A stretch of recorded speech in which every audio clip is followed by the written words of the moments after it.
नमस्कार साथियों, स्वागत आप सभी का और मैं हूं आपके साथ सुनील। कैसे आप सब? I hope you are very well. सब आप अच्छे होंगे, अपनी तैयारी को बेहतरीन बनाए रखे होंगे। और आइए आज की जो हमारी क्लास रहने वाली है सीईटी महाकुंभ, जो हमारी सीरीज चल रही है। सीईटी महाकुंभ के अंदर पिछले काफ़ी दिनों से हमारी क्लासें नहीं हुई है, उसके लिए माफ़ी चाहेंगे क्योंकि थोड़ा-सा टेक्निकल चीज़ें है तो कोई इश्यू आ जाता है, इसके चलते क्लास नहीं हो पाई थी। आज की जो हमारी क्लास है सीईटी महाकुंभ की, एक बार फिर से नई क्लास आपको मिलने वाली है। और इसके अंदर वो हम सभी क्वेश्चन करेंगे जो मैंने आपको बता रखा है ना कि सीईटी महाकुंभ की जो सीरीज है, ये आपकी जब तक सीईटी आएगा ना, तब तक मैं ऐसे क्वेश्चन इसमें करवाने वाला हूँ। जब आप सीईटी पेपर दोगे ना, तो उसमें देखोगे बहुत सारे क्वेश्चन आपको यहीं से मिलने वाले हैं, ठीक है? तो आइए स्टूडेंट्स, आज की जो क्लास है उसका पहला क्वेश्चन हमारा क्या है? वो है निम्न में से किस स्थान पर ज्वेलरी पार्क स्थित है? यानी हरियाणा के अंदर बहुत सारे पार्क के बारे में क्वेश्चन बन जाता है। बहुत सारे पार्क का मतलब क्या हुआ कि चाहे वो किसी पार्क के बारे में पूछ लेगा, किसी नाम के व्यक्ति के नाम से पार्क बना हुआ है उसके बारे में पूछ लेगा, ऐसे कोई भी क्वेश्चन आपके एग्जाम के अंदर बन जाएगा। आइए, इसने पूछा है कि निम्न में से किस स्थान पर ज्वेलरी पार्क स्थित है? ये वाली बात यहाँ पर की गई है। तो ये ज्वेलरी पार्क वाला क्वेश्चन जो है ना, पीछे एग्जाम के अंदर काफी बार आया हुआ है, ठीक है? तो आइए आप पढ़ लेते हैं इस क्वेश्चन को। निम्न में से किस स्थान पर ज्वेलरी पार्क स्थित है? इसका जो ऑप्शन है ना, वो ऑप्शन नंबर ए हमारा बिल्कुल करेक्ट रहेगा। गढ़ी हरसरू। और गढ़ी हरसरू जो है ना, ये स्थान कहाँ पर पड़ता है? ये हरियाणा के गुरुग्राम डिस्ट्रिक्ट में पड़ता है।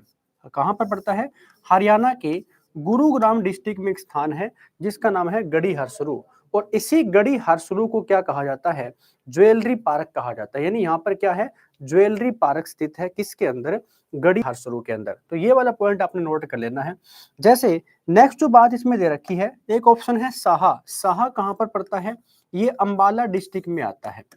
साहा कौन से डिस्ट्रिक्ट में है? तो अंबाला डिस्ट्रिक्ट के अंदर आता है। नरवाना कहाँ पर है? तो नरवाना भी जींद के अंदर आता है, नरवाना। और डबवाली कहाँ पर है? तो ये सिरसा डिस्ट्रिक्ट के अंदर पड़ता है। डबवाली कहाँ पर है? सिरसा डिस्ट्रिक्ट के अंदर पड़ता है। तो अगर मैं कहूँ कि इन तीनों स्थानों पर क्या बने हुए हैं, यहाँ पर हरियाणा में जो फूड पार्क से क्वेश्चन आ जाता है कि फूड पार्क हरियाणा में कहाँ-कहाँ पर है। जैसे अगर पूछे कि अम्बाड़ा में फूड पार्क कहाँ पर बना हुआ है, तो अम्बाड़ा के अंदर जो फूड पार्क है ना, ये साहा के अंदर बना हुआ है। साहा कहाँ पर है? अम्बाड़ा के अंदर है। जींद में पूछे तो कहाँ पर है? नरवाना के अंदर है। और सिरसा में पूछे तो कहाँ पर है? डबवाली के अंदर बने हुए हैं। ऐसे आपसे पूछ लेगा कि बताइए पहला जो फूड पार्क है हरियाणा में, ये कहाँ पर स्थापित हुआ था? तो पहला फूड पार्क जो है ना, ये राई के अंदर बनाया गया था। और राई हरियाणा में कहाँ पर? राई पड़ती है सोनीपत के अंदर। कहाँ पर है? सोनीपत के अंदर पड़ता है ये स्थान, जहां पर पहला फूड पार्क स्थापित किया गया था। ऐसे पीछे एक क्वेश्चन आया था, जैसे एक आईटी पार्क से क्वेश्चन आ जाता है कि बताइए आईटी पार्क जो है ना, ये पहला कहाँ पर खोला गया था? तो आईटी पार्क 2008 के अंदर स्थापित हुआ था। ये कहाँ पर स्थापित होता है? ये पंचकुला डिस्ट्रिक्ट में स्थापित होता है। ठीक है ना? कहाँ पर स्थापित हुआ था? पंचकुला डिस्ट्रिक्ट में स्थापित हुआ था आईटी पार्क 2008 के अंदर। तो ये तो हो गई पार्क से क्वेश्चन। जैसे कुछ और बातें हैं। अगर हम बात करें यहाँ पर पंचकुला की तो पंचकुला जो है ये हरियाणा का जिला कब बनता है? तो पंचकुला जो है ये 15 अगस्त 1995 को क्या बना था? हरियाणा का जिला बनता है। अब बात यह है कि जिस समय पंचकुला जिला बनता है, उस समय हरियाणा के चीफ मिनिस्टर कौन थे? उस समय हरियाणा के मुख्यमंत्री कौन थे? तो ये भी क्वेश्चन आ सकता है। तो आपने बता देना है, इस समय हरियाणा के चीफ मिनिस्टर थे भजन लाल। यानी भजन लाल के समय क्या बनता है? हरियाणा का एक डिस्ट्रिक्ट बनता है जिसका नाम क्या है? पंचकुला डिस्ट्रिक्ट रहने वाला है। तो आइए फिर ਆਪਾਂ डिस्कस करते हैं। इस क्वेश्चन में पूछा क्या गया था कि ज्वेलरी पार्क जो है ये स्थित है, तो गढ़ी हरसरू के अंदर है। और गढ़ी हरसरू कहाँ का एरिया पड़ता है? ये गुरुग्राम का एरिया पड़ता है। ठीक है?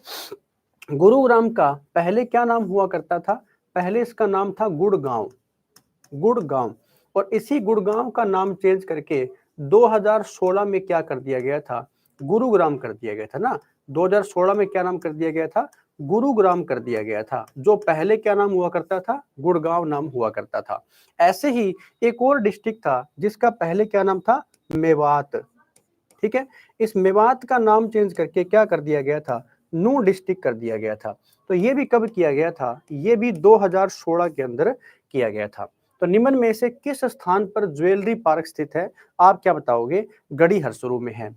और यहाँ पर पूछे तो यहाँ पर कौन से पार्क है, यहाँ पर फूड पार्क बने हुए हैं। सीधा क्वेश्चन आएगा नरवाना, या फिर आपसे पूछ लेगा जींद में कहाँ पर फूड पार्क स्थापित हुआ है, तो नरवाना के अंदर है। सिरसा में कहाँ पर है, डबवाली के अंदर है। हो जाएगा। इस क्वेश्चन का जो ऑप्शन है वो ऑप्शन नंबर हमारा ए करेक्ट रहेगा। आगे बढ़ेंगे और अगला क्वेश्चन क्या कहता है अपन देख लेते हैं। निम्न में से किस जिले में हरियाणा की एकमात्र गैसीय विद्युत परियोजना स्थित है? बहुत अच्छा क्वेश्चन है। हरियाणा के अंदर परमाणु जो योजना है वो भी स्थित है हरियाणा के अंदर, गैसीय परियोजना भी हरियाणा में स्थित है, और जो तापीय केंद्र होते हैं जहां से कोयले वाली बात आ जाती है वो वाले केंद्र भी हरियाणा में स्थित है। इसने आपसे क्या पूछा है स्टूडेंट से, इसने पूछा है कि निम्न में से किस जिले में हरियाणा की एकमात्र गैसीय विद्युत परियोजना की बात हो रही है। तो आइए अपन इस क्वेश्चन को डिटेल में लेके चलते हैं। इसका जो ऑप्शन है वो भी कौन सा रहेगा, फर्स्ट ऑप्शन रहेगा।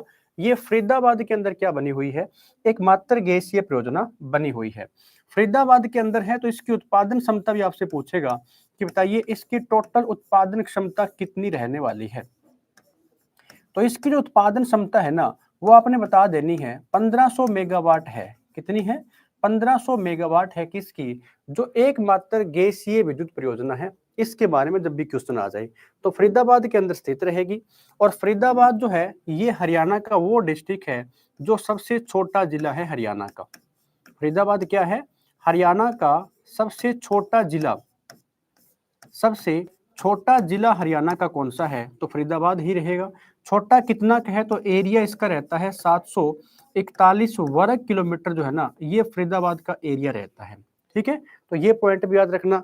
अगर हम देखें नेक्स्ट ऑप्शन दे रखा है हमें फतेहाबाद, तो फतेहाबाद के बारे में क्वेश्चन कैसे रहता है, यहाँ पर दो एकमात्र हरियाणा में एकमात्र परमाणु विद्युत परियोजना, एकमात्र परमाणु विद्युत परियोजना, परमाणु विद्युत परियोजना ये हरियाणा में कहां पर है, तो एकमात्र जो परमाणु विद्युत परियोजना है ना ये फतेहाबाद के अंदर स्थापित हुई थी। अच्छा, ये फतेहाबाद में स्थापित होती है तो कब स्थापित हुई थी देख लेते हैं। इस परियोजना को जब बनाया गया था वो समय था 2014 का। 2014 में डॉक्टर मनमोहन सिंह जो भारत के प्रधानमंत्री थे, अभी इस दुनिया के अंदर नहीं है, डॉक्टर मनमोहन सिंह। और डॉक्टर मनमोहन सिंह ने क्या काम किया था, इसकी यहाँ पर स्थापना की थी, यानी इसकी नींव रखी गई थी। और इसकी जो उत्पादन क्षमता रहने वाली है, इसकी जो उत्पादन क्षमता अगर आपसे पूछेगा ना तो आपने बता देनी है इसकी टोटल 28 मेगावाट जो है उत्पादन क्षमता रहने वाली है। कौन से परियोजना की बात हो रही है, परमाणु विद्युत परियोजना की बात हो रही है। और कितनी यहाँ पे रहने वाली है, एकमात्र कितनी रहेगी, 2800 मेगावाट। नेक्स्ट, ये कहां पर लगी हुई है, तो गोरखपुर के अंदर है ये, गोरखपुर। और गोरखपुर कहां पर पड़ता है, गोरखपुर पड़ता है फतेहाबाद के अंदर। तो 2014 में इसकी नींव डॉक्टर मनमोहन सिंह के द्वारा रखी गई थी और 2800 मेगावाट क्या इसकी उत्पादन क्षमता रहने वाली है। अगला जो आपको ऑप्शन दे रखा है वो आपका ऑप्शन है सोनीपत। सोनीपत की जब बात कर लेते हैं तो यहाँ पर एक परियोजना है जिसका नाम है ककरोई सूक्ष्म जल विद्युत परियोजना। ककरोई सूक्ष्म जल विद्युत परियोजना, ककरोई सूक्ष्म जल विद्युत परियोजना। अब ये क्वेश्चन भी बहुत बार पूछा गया एग्जाम के अंदर। अगर ये ककरोई सूक्ष्म जल विद्युत परियोजना है तो ये कौन से, यानी कहां पर है, तो जो पश्चिमी यमुना नहर है, कौन सी है, पश्चिमी यमुना नहर। तो पश्चिमी यमुना नहर किनारे है ये, पश्चिमी यमुना नहर किनारे है। तो याद रखना कौन सी परियोजना है, ककरोई सूक्ष्म जल विद्युत परियोजना हरियाणा के कौन से डिस्ट्रिक्ट में है, ये हरियाणा के फरीदाबाद डिस्ट्रिक्ट के अंदर है, सोनीपत डिस्ट्रिक्ट के अंदर रहने वाली है, याद रखना। अगला ऑप्शन दे रखा है आपको झज्जर डिस्ट्रिक्ट। झज्जर डिस्ट्रिक्ट में 2 तापीय केंद्र है, जिसमें से एक तो कौन सा है, अरावली सुपर तापीय विद्युत केंद्र, अरावली सुपर तापीय विद्युत केंद्र, अरावली सुपर तापीय विद्युत केंद्र, ये पॉइंट आपने याद रखना है। और इसी का जो दूसरा नाम है ना वो क्या है, वो है इंदिरा गांधी सुपर तापीय विद्युत केंद्र, इंदिरा गांधी सुपर तापीय विद्युत केंद्र, इंदिरा गांधी सुपर तापीय विद्युत केंद्र। तो ये भी अगर आपसे पूछ ले कि हरियाणा के कौन से डिस्ट्रिक्ट के अंदर है, तो आपने बता देना है ये झज्जर डिस्ट्रिक्ट के अंदर है। ठीक है, नाम क्या है? या तो अरावली तापीय केंद्र आएगा या फिर इंदिरा गांधी आएगा, दोनों एक ही नाम है। इनकी उत्पादन क्षमता आपसे पूछेगा कि इसकी जो उत्पादन क्षमता है ना, वो कितनी रहने वाली है। तो आपने बता देना है इसकी उत्पादन क्षमता रहने वाली है 1500 मेगावाट। कितनी रहेगी? 1500 मेगावाट जो है ना, वो इसकी उत्पादन क्षमता रहेगी। किसकी? झज्जर वाले की। इसी झज्जर के अंदर एक और परियोजना है जिसका नाम क्या है? महात्मा गांधी तापीय विद्युत केंद्र। महात्मा गांधी तापीय विद्युत केंद्र। महात्मा गांधी तापीय विद्युत केंद्र। तो ये कहां पर है? तो महात्मा गांधी तापीय विद्युत केंद्र जो है, ये भी झज्जर के अंदर है। आपसे पूछेगा कि बताइए इसकी जो उत्पादन क्षमता है ना, ये कितनी है। तो इसकी उत्पादन क्षमता आपने बता देनी है 1367.20 मेगावाट जो है ना, वो क्या रहने वाली है? इसकी उत्पादन क्षमता रहने वाली, सॉरी, इसकी उत्पादन क्षमता कितनी रहेगी? 1320 मेगावाट रहने वाली है। 1320 मेगावाट इसकी उत्पादन क्षमता रहने वाली है। आपने स्टूडेंट्स करना क्या है, किसी प्रकार की कोई भी क्वेश्चन में जल्दबाजी नहीं करनी है। आपको बिल्कुल बढ़िया से मैं यहाँ पे करवा रहा हूँ। और एक आपके लिए गुड न्यूज और भी है, इसी चैनल के ऊपर हमने एक एनटीपीसी का बैच भी लॉन्च कर दिया है। एनटीपीसी जो आपका रेलवे के अंदर पेपर आएंगे भी, तो एनटीपीसी के अंदर आज तक जितने क्वेश्चन रेलवे ने पूछे हैं, वो सारी की सारी सीरीज हमने आज शुरू कर रखी है इसके ऊपर। तो इसमें मैथ के भी आएंगे चैप्टर और रीजनिंग के भी आएंगे और आपके जीके की आएंगे। ठीक है, तो एनटीपीसी की तैयारी करनी है तो आप इन क्लासों को देखते रहिए। एक क्लास पॉलिटी की हमने इसमें डाल दी है, सेकंड क्लास आज अपलोड हो जाएगी। तो एनटीपीसी के जो क्वेश्चन पूछे गए हैं वही क्वेश्चन मैं लेकर के आ रहा हूँ, बिल्कुल सिलेक्टेड क्वेश्चन है। ठीक है, और ये सीईटी महाकुंभ जो आपका सीईटी में अपने प्रिपरेशन करनी है, उसके लिए बेहतरीन आपका लिए ये रहेगा। तो इन महात्मा गांधी वाला कहाँ पर है? पानी ये अपने झज्जर के अंदर रहेंगे। एक आपने याद कर लेना है, हरियाणा का पहला तापीय विद्युत केंद्र कहां पर है? तो वो पानीपत के अंदर है। पानीपत में क्या है? पानीपत में है हरियाणा का पहला तापीय विद्युत केंद्र। पहला तापीय विद्युत केंद्र अगर आपसे पूछ ले कि कहां पर है, वो पानीपत। और पानीपत में कब स्थापित किया गया था? यहाँ पर इस समय स्थापित किया गया था। पानीपत में है तो कौन से गांव के अंदर है? आसन गांव पड़ता है, वहां पर रहेगा। इसकी उत्पादन क्षमता आपसे पूछेगा कि बताइए इसकी उत्पादन क्षमता कितनी है, तो आपने बता देना है 1367.20 मेगावाट जो है ना, वो इसकी उत्पादन क्षमता रहने वाली है। ठीक है, हो जाएगा।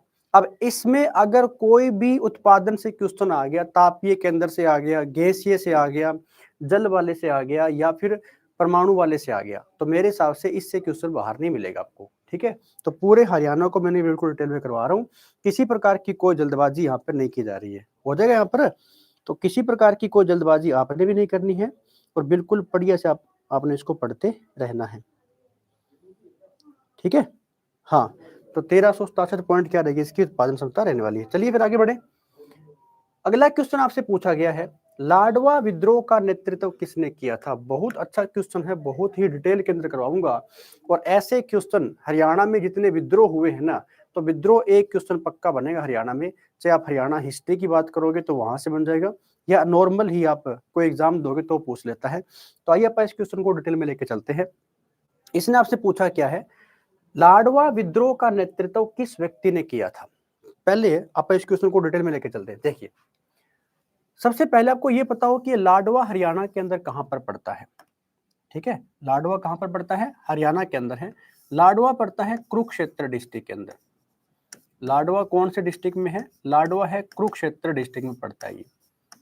ठीक है, दूसरी बात, इसी लाडवा से अभी जो हमारे मुख्यमंत्री है हरियाणा के, नायब सिंह सैनी, नायब सिंह सैनी जो हरियाणा के मुख्यमंत्री है, तो नायब सिंह सैनी जो है ना, इनका अगर पूछ ले कि निर्वाचन क्षेत्र कौन सा है, नायब सिंह सैनी का निर्वाचन क्षेत्र कौन सा है या इनका चुनाव क्षेत्र कौन सा है, तो आपने बता देना है लाडवा रहता है। और लाडवा कहां पर पड़ता है? कुरुक्षेत्र।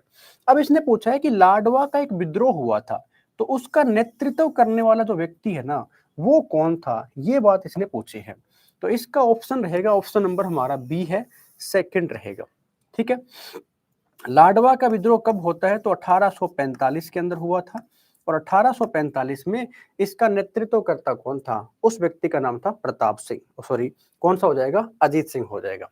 अब एक ऑप्शन दे रखा है आपको प्रताप सिंह, ये क्या है? तो प्रताप सिंह जब भी क्वेश्चन आ जाए तो आपसे पूछेगा, बताइए जींद का विद्रोह कब हुआ था? जींद का विद्रोह कब हुआ था? तो जींद का विद्रोह होता है 1814 के अंदर। कब हुआ था? 1814 के अंदर हुआ था। और जींद विद्रोह का नेतृत्व किस व्यक्ति के द्वारा किया गया था? वो प्रताप सिंह के द्वारा किया गया था। नेक्स्ट पॉइंट यहाँ पे दे रखा है सूरजमल। सूरजमल के बारे में जब भी क्वेश्चन आ जाए ना, तो 1824 के अंदर एक विद्रोह होता है। 1824 में कौन सा विद्रोह हुआ था? आप इसको बोलेंगे किसानों का विद्रोह होता है। 1824 में किसानों का विद्रोह हुआ था।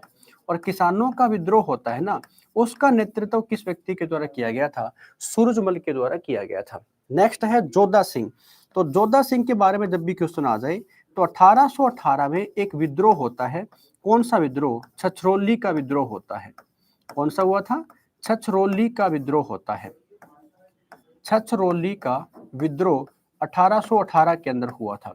छछरौली का जो विद्रोह होता है ना, इसका नेतृत्व करता कौन था? तो वो व्यक्ति रहेगा जोधा सिंह।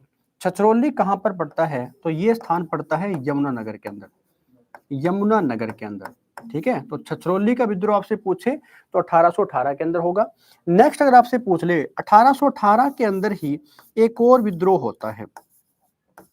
1818 में विद्रोह हुआ था, तो कौन सा हुआ था? इसको हम बोलते हैं रानिया का विद्रोह। कौन सा हुआ था?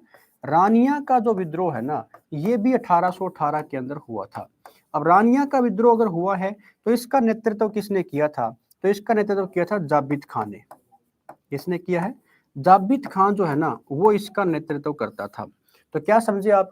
जितने विद्रोह हरियाणा के अंदर हो रखे हैं, चाहे वो किसी भी स्थान का नाम लेके पूछ ले या किसी व्यक्ति विशेष का नाम लेके पूछ लेगा आपसे कि बताइए इसका नेतृत्व किसने किया था या ये विद्रोह कहां पर हुआ था, तो इसका ऑप्शन कौन सा रहेगा हमारा? ऑप्शन नंबर हमारा रहेगा बी।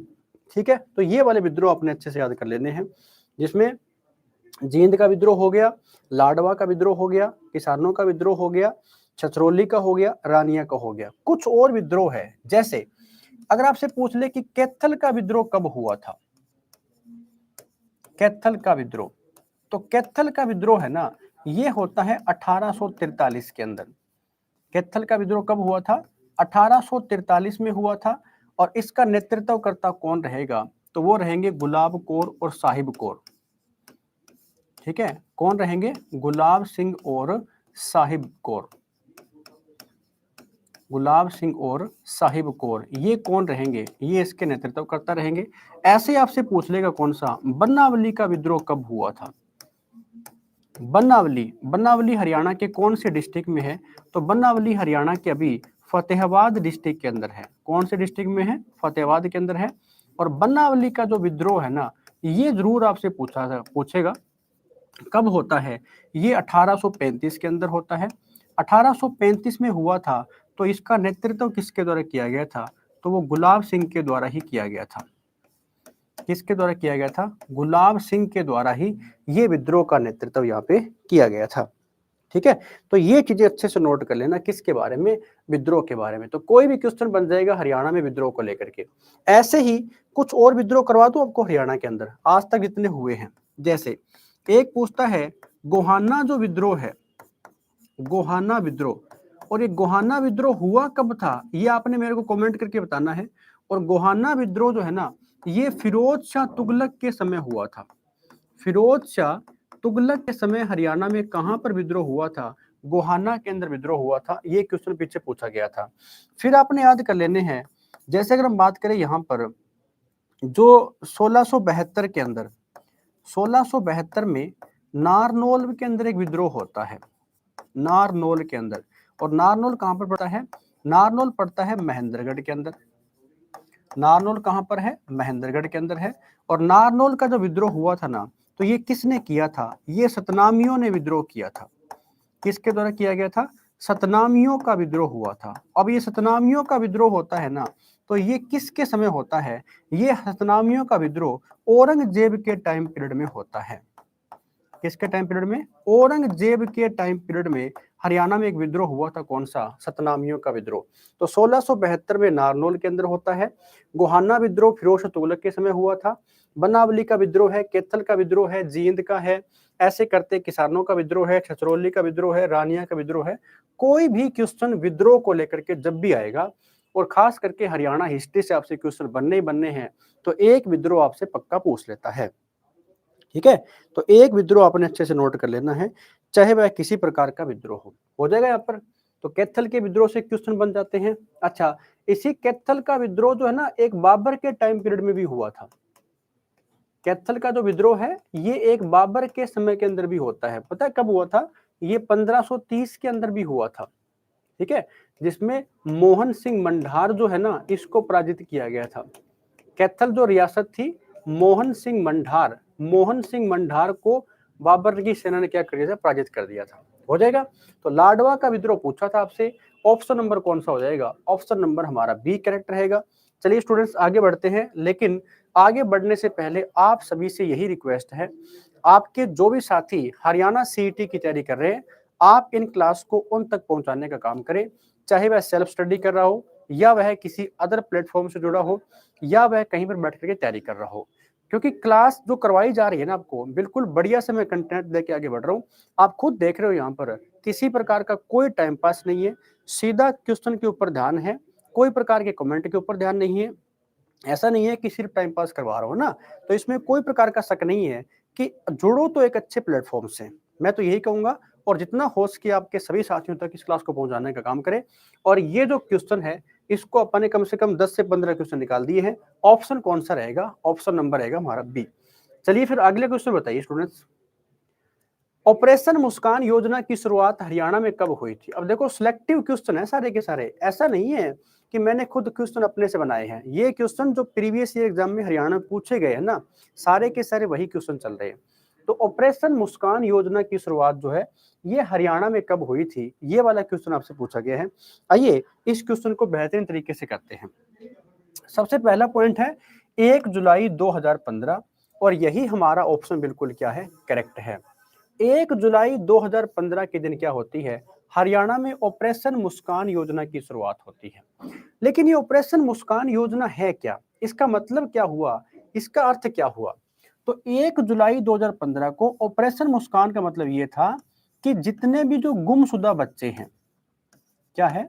हरियाणा में जो गुमशुदा बच्चे हैं, ठीक है, इन गुमशुदा बच्चों की तलाश करना, और इनकी तलाश करके इनके माता पिता जो है, यानी बच्चों की तलाश करना और इनके माता पिता को बच्चों को सौंपना, इनके माता पिता को सौंपना, ये इस योजना का अर्थ था।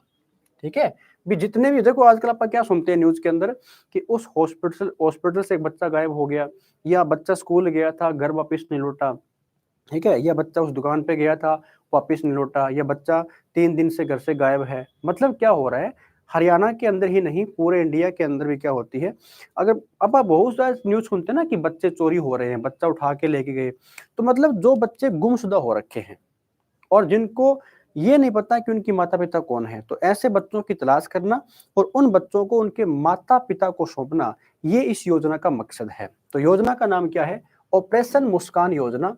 इसकी शुरुआत हरियाणा में कब हुई थी? तो आपने बता देनी है 1 जुलाई 2015 को इस योजना की शुरुआत हरियाणा में की गई थी। इसी दिन क्या होता है, एक और योजना की शुरुआत होती है, म्हारा गांव जगमग गांव।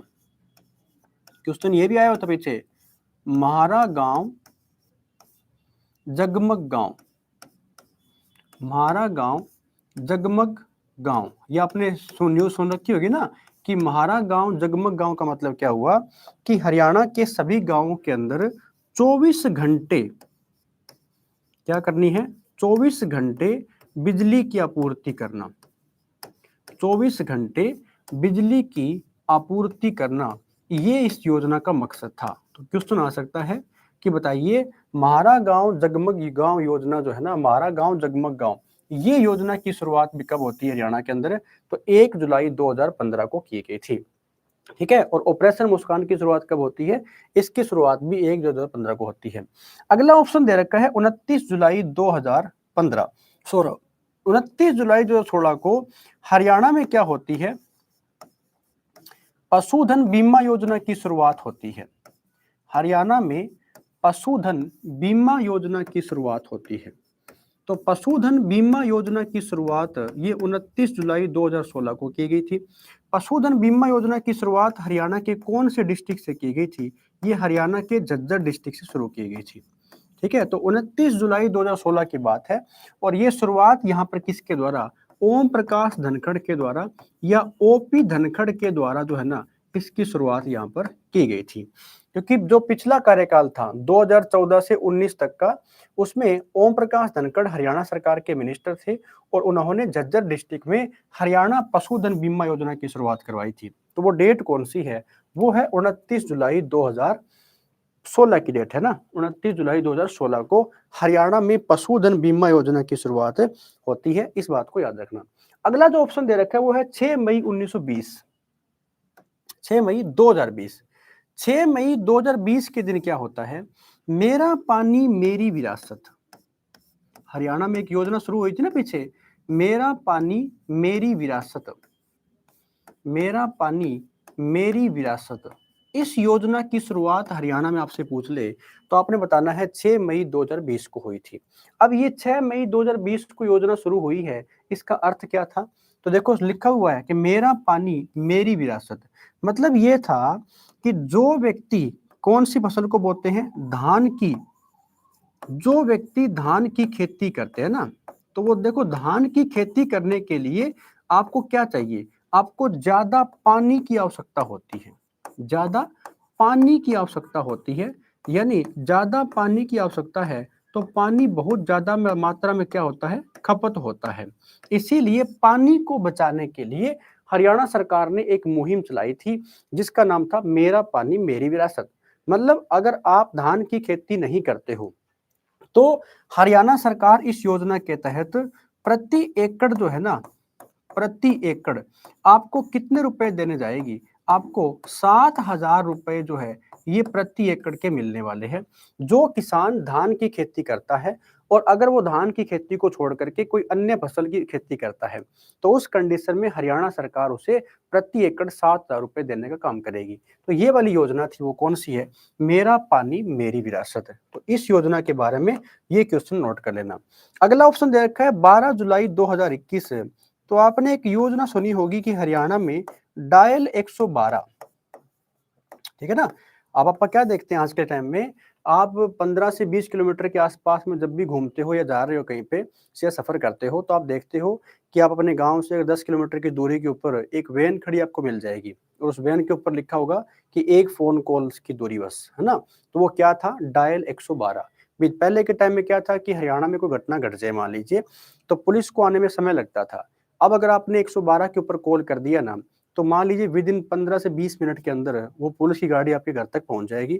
मतलब जहां पर घटना घटी है वहां तक पहुंच जाती है। तो ये योजना थी डायल 112 वाली कि आज ये जो डायल 112 है ये पूरे हरियाणा में चल रही है। और डायल 112 की शुरुआत हरियाणा में कहां से की गई थी? पंचकुला से की गई थी। ठीक है, तो अगर पूछ ले कि डायल 112 की शुरुआत हरियाणा में कब होती है तो ये 12 जुलाई 2021 को हुई थी। तो ये वो स्टूडेंट 4 ऑप्शन थे, मैंने करवा दिए आपको। ऐसे हरियाणा के अंदर बहुत सारी योजना है। जैसे अगर हम कहें 22 जनवरी 2015 को एक योजना की शुरुआत हुई थी। कौन सा? बेटी बचाओ और बेटी पढ़ाओ योजना। बेटी बचाओ और बेटी पढ़ाओ, इस योजना की शुरुआत हुई थी ना। बेटी बचाओ और बेटी पढ़ाओ, इस योजना की शुरुआत हरियाणा में कब हुई थी? 22 जनवरी 2015 को हुई थी। ये हरियाणा के कौन से डिस्ट्रिक्ट से इसकी शुरुआत की गई थी? हरियाणा के पानीपत डिस्ट्रिक्ट से इसकी शुरुआत की थी। नरेंद्र मोदी के द्वारा इसकी शुरुआत यहाँ पे करवाई गई थी। और अभी इस बेटी पढ़ाओ और बेटी बचाओ की जो योजना है इसका नाम भी क्या कर दिया गया है? इसका नाम बदलाव कर दिया गया है ना। क्या नाम कर दिया गया था? बदलाव नाम इसका कर दिया गया था कि आपकी बेटी जो है ना वो विजय लक्ष्मी और धन लक्ष्मी। तो याद रखना कि 22 जनवरी 2015 को कौन सी योजना की शुरुआत होती है? पानीपत के अंदर बेटी बचाओ और बेटी पढ़ाओ योजना की शुरुआत हरियाणा में की गई थी उस समय। ठीक है, हाँ, तो ऑपरेशन मुस्कान पूछे या फिर म्हारा गाँव जगमग गाँव पूछे, पशुधन बीमा योजना पूछे, मेरा पानी मेरी विरासत पूछे, ये सारे क्वेश्चन अपन डिटेल में कर लिए हैं। तो इस क्वेश्चन का ऑप्शन तो कौन सा रहेगा? Option number A. आगे बढ़ेंगे अपन लोग और आगे वाला जो क्वेश्चन है बताइए, निम्न में से किस खिलाड़ी का संबंध सोनीपत से है? बहुत अच्छा क्वेश्चन है ये। कौन सा ऐसा खिलाड़ी है जिसका संबंध हरियाणा से तो है लेकिन हरियाणा के कौन से डिस्ट्रिक्ट से? सोनीपत से है। पहला ऑप्शन दे रखा है रवि दहिया, सेकंड है साक्षी मलिक, एक ऑप्शन दे रखा है मन्नू भाकर और एक ऑप्शन दे रखा है अनीस बनवाला। तो इस क्वेश्चन का भी ऑप्शन कौन सा रहेगा? ऑप्शन नंबर ए हमारा बिल्कुल करेक्ट है, रवि दहिया। अब रवि दहिया का संबंध कहां से है? तो ये है नाहरी गांव से। कौन सा है? नाहरी गांव। और नाहरी गांव कहां पर पड़ता है? ये सोनीपत के अंदर पड़ता है। नाहरी गांव कहां पर है? ये सोनीपत के अंदर पड़ता है। ये बात आपको अच्छी प्रकार से पता होनी चाहिए। किसके बारे में? रवि दहिया के बारे में। ठीक है, तो रवि दहिया जो है इसके बारे में पॉइंट ही नोट कर लेना। अगला जो ऑप्शन दे रखा है वो है साक्षी मलिक के बारे में। साक्षी मलिक का संबंध हरियाणा के कौन से स्थान से है? मोखरा से है। कहां से है? मोखरा से है। और मोखरा कहां पर पड़ता है? ये आपका पड़ता है रोहतक के अंदर। मोखरा गांव कहां पर पड़ता है? रोहतक के अंदर पड़ता है। साक्षी मलिक का संबंध यहां से रहेगा। मन्नू भाकर का संबंध कहां से रहेगा? मन्नू भाकर का संबंध है गोरेया से। गोरेया से। और गोरेया कहां पर पड़ता है? ये आपका झज्जर डिस्ट्रिक्ट के अंदर पड़ता है। ठीक है, मन्नू भाकर का संबंध कहां से है? गोरेया से है। और गोरेया हरियाणा में कहां पर पड़ता है? ये आपका पड़ता है झज्जर डिस्ट्रिक्ट के अंदर। ठीक है, मन्नू भाकर के बारे में क्वेश्चन आ सकता है कि अभी 2025 में इनको जो मेजर ध्यानचंद पुरस्कार दिया गया है, कौन सा पुरस्कार है? मेजर ध्यानचंद पुरस्कार। तो मेजर ध्यानचंद जो पुरस्कार है ना, ये इनको दिया गया है 2025 के अंदर। और मेजर ध्यानचंद पुरस्कार जो है इसका पहले क्या नाम हुआ करता था? इसका पहले नाम था राजीव गांधी खेल रत्न पुरस्कार। ठीक है, राजीव गांधी खेल रत्न पुरस्कार हुआ करता था। राजीव गांधी खेल रत्न पुरस्कार ये तो होता था उस समय पर, लेकिन इसकी शुरुआत कब हुई थी? तो 1991 और 92 के अंदर हुई थी। ये नाम कब किया गया था? तो 2021 में इसका जो नाम है ना वो चेंज कर दिया गया। और चेंज करके क्या बना दिया गया? इसे बना दिया गया था मेजर ध्यानचंद पुरस्कार बना दिया गया था। ठीक है, क्योंकि मेजर ध्यानचंद जो है ना ये क्या रहे हैं? ये अपने आप में प्रसिद्ध हॉकी खिलाड़ी हुआ करते थे। प्रसिद्ध हॉकी खिलाड़ी, यानी हॉकी का जादूगर अपन किसको बोलते हैं? मेजर ध्यानचंद को ही बोलते हैं। ठीक है, इनका जन्म होता है प्रयागराज के अंदर 1905 में। और प्रयागराज कहाँ पर पड़ता है? यूपी के अंदर पड़ता है। अगर पूछ लेना कि मेजर ध्यानचंद का जन्म, तो आपने बता देना है 29 अगस्त को होता है। और 29 अगस्त 1905 के दिन हुआ था। कहाँ पर होता है? प्रयागराज के अंदर, या मैं कहूँ कि इलाहाबाद के अंदर। ठीक है, जो कहाँ पर पड़ता है स्थान? यूपी के अंदर पड़ता है, याद रखना। अनीस बनवाला जो है ना इनका संबंध है शूटिंग से। इनका संबंध भी किससे है? शूटिंग से है। और इनका संबंध हरियाणा में कहाँ से है? ये करनाल डिस्ट्रिक्ट से है। अनीस बनवाला कहाँ से रहेंगे? शूटिंग करनाल से रहेंगे।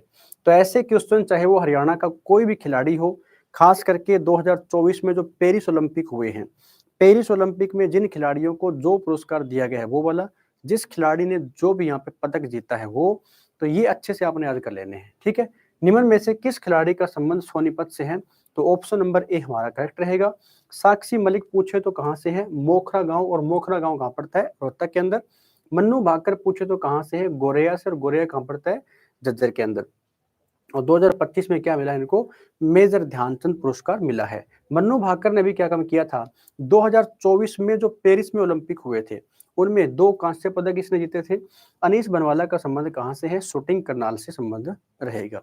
ऐसे ही जो फोगाट बहनें हैं, ऐसे ही जो फोगाट सिस्टर है या जो फोगाट बहनें हैं, तो ये फोगाट बहनें बलाली गांव से आती है। कहाँ से है ये बलाली गांव से है। और बलाली गांव कहाँ पर पड़ता है? हरियाणा के अंदर। ये पड़ता है चरखी दादरी के अंदर। चरखी दादरी के अंदर। ठीक है, तो इनका संबंध पूछ सकता है कि कहाँ से है। फोगाट बहनों का मतलब जैसे गीता फोगाट है, बबीता फोगाट है, रीतू है, संगीता है, या विनेश फोगाट जो भी पीछे चर्चा में थी, विनेश फोगाट जो हरियाणा के बलाली चरखी दादरी में इनका जन्म होता है। अभी प्रेजेंट टाइम में क्या है, ये हरियाणा सरकार में एक एमएलए है, और एमएलए कहाँ से है ये आपने मेरे को कमेंट करके बताना है। आपने बताना क्या है, विनेश फोगाट कांग्रेस की टिकट से चुनाव लड़ती है, और कांग्रेस की टिकट से चुनाव लड़ती है तो इनका मतलब चुनाव कहाँ से लड़ा था, इनका निर्वाचन क्षेत्र कौन सा है, ये आपने मेरे को कमेंट करके जरूर बताना है। ठीक है, हो जाएगा यहाँ तक। तो निम्न में से किस खिलाड़ी का संबंध कहाँ से है, सोनीपत से है, तो बता देना रवि दहिया रहने वाला है। अगला क्वेश्चन क्या कहता है, देख लेते हैं। हरियाणा विधानमंडल के पास उन कानून को पारित करने की शक्ति है जो संविधान की कौन सी अनुसूची के अंदर है। अब देखो, ये क्वेश्चन आया है हरियाणा की पॉलिटी से, और हरियाणा की पॉलिटी से चाहे वो विधानसभा हो या मुख्यमंत्री हो या राज्यपाल हो, इनसे क्वेश्चन बनते हैं। तो आइए अपन इस क्वेश्चन को डिटेल में लेकर चलते हैं। इसने कहा है हरियाणा विधानमंडल के बारे में। तो पहली बात तो आपको ये पता हो कि विधानमंडल जो है ये अपने आप में होता क्या है। विधानमंडल जो है ये कैसे बनता है, सुनो। अगर मैं बात करूं हरियाणा विधानमंडल की, हरियाणा विधानमंडल की अगर आप बात करें तो हरियाणा जो विधानमंडल है ना, इसमें एक ही सदन है। इसमें क्या है, इसमें एक ही सदन है, और एक सदन है तो वो एक सदन कौन सा है, तो वो आपने बता देना है सिर्फ और सिर्फ हरियाणा के अंदर विधानसभा है। क्या है, सिर्फ और सिर्फ हरियाणा के अंदर विधानसभा है, लेकिन जो विधान परिषद है ना वो नहीं है। अब जो विधानसभा है इसका जिक्र कौन से आर्टिकल में होता है, तो 170 नंबर जो आर्टिकल है उसमें किसका जिक्र होता है, विधानसभा का जिक्र होता है। अब ये कह रहा है कि हरियाणा विधानमंडल में, यानी जो विधानसभा के अंदर जो कानून पारित होते हैं ना, पारित करने की शक्ति है, वो संविधान की एक अनुसूची है। वो कौन सी अनुसूची है, ये वाली बात ये पूछ रहा है कि कहां पर जिसमें जिक्र किया गया है। देखो, अगर मैं बात करूं हमारे संविधान की, तो अभी हमारे संविधान में कितनी अनुसूचियां हैं, तो टोटल 12 अनुसूचियां हैं। कितनी है, टोटल 12 अनुसूचियां जो है ना ये हमारे संविधान के अंदर है। अब 12 की 12 अनुसूचियों में क्या लिखा गया है आपको बिल्कुल बढ़िया से नोट कर लेना है। तो आइए अपन इसको थोड़ा सा डिटेल में लेकर चलेंगे। अब देखो, ये पूछ रहा है कि कानून पारित जो कौन सी अनुसूची के अंदर है। अगर मैं कहूं जो चौथी अनुसूची है ना उसमें किसका जिक्र किया गया है, अगर मैं कहूं कि सबसे पहले अपन ये कर लेते हैं, सातवीं जो अनुसूची है ना ये हमारा ऑप्शन रहेगा। क्यों, इसमें 3 प्रकार की लिस्ट की बात की गई है। सातवीं अनुसूची में 3 प्रकार की जो लिस्ट है ना उसका वर्णन है। अब ये तीनों लिस्ट कौन कौन सी है, एक तो इसमें होती है यूनियन लिस्ट। कौन सी होती है, यूनियन लिस्ट होती है। सेकंड कौन सी होती है इसके अंदर, सेकंड होती है स्टेट लिस्ट। कौन सी है, राज्य सूची या फिर स्टेट लिस्ट। और तीसरी इसमें होती है कनकरंट लिस्ट। ठीक है ना, तीसरी कौन सी होती है, कनकरंट लिस्ट होती है तीसरी। तो यहां पर याद रखना इन तीनों लिस्ट का जिक्र संविधान के कौन सी अनुसूची में है, 7वीं के अंदर है। यूनियन लिस्ट में अभी वर्तमान में कितने सब्जेक्ट है, इसमें टोटल 100 सब्जेक्ट है। ऐसे ही इसमें टोटल कितने सब्जेक्ट है, यहाँ पर टोटल 61 सब्जेक्ट है। और यहाँ पर अभी कितने हैं, तो अभी इसके अंदर टोटल है ना 55 सब्जेक्ट है। यहाँ पर कितने हैं, 52 विषय जो है ना वो यहाँ पर है। अब ये लिस्ट होती क्या है, इसका मतलब क्या होता है, तो मैं आपको ये बता रहा हूँ कि यूनियन लिस्ट के अंदर जो कानून बनाती है ना वो भारत सरकार बनाती है, वो केंद्र सरकार बनाती है। ठीक है, इन विषयों के ऊपर कानून कौन बनाएगी, केंद्र सरकार। और इन विषयों के ऊपर जो हमारी राज्य की सरकार होती है ना, वो राज्य की सरकार क्या काम करती है, कानून बनाएगी यहाँ पर। और इन विषयों के ऊपर केंद्र की सरकार प्लस जो राज्य की सरकार है ये दोनों मिलकर के बैठती है, दोनों मिलकर के ही कानून बनाती है।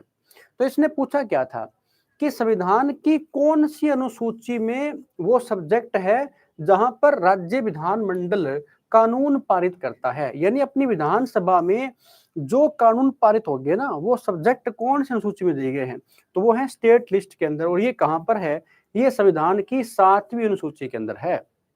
कौन सी में है, 7वीं शेड्यूल के अंदर किसका जिक्र किया गया है, तो यहां पर लिस्ट का जिक्र किया गया है, केंद्र और राज्य के संबंध की बात की गई है। तो 3 प्रकार की लिस्ट इसमें आती है, जिसमें से ये कौन सी है? स्टेट लिस्ट है। तो स्टेट लिस्ट के विषय जितने भी है ना, उनके ऊपर कानून कहाँ पर बनता है? हरियाणा की विधानमंडल के अंदर। और हरियाणा का विधानमंडल कौन सा है?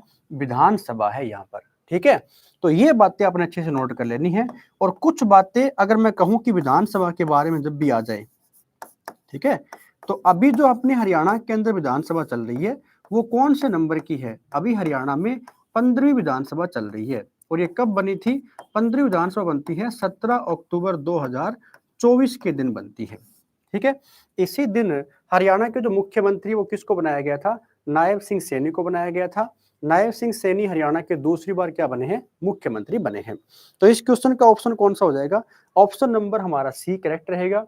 तो ठीक है स्टूडेंट्स, आज की जो क्लास है वो यहीं पर फिनिश होती है। सीटी महाकुंभ की सीरीज लगभग चलती रहेगी आपकी, और कंटिन्यू कल से आपको क्लास यहीं पे मिलने वाली है। तो जुड़े रहिए इस चैनल के साथ। अगर जो भी साथी चैनल के ऊपर पहली बार आया है तो सब्सक्राइब करके बेल आइकन जरूर दबाएं, ताकि नेक्स्ट वीडियो का नोटिफिकेशन आप तक पहुंच सके। ठीक है, तो मिलते हैं नेक्स्ट वीडियो में, तब तक टेक केयर, गुड बाय।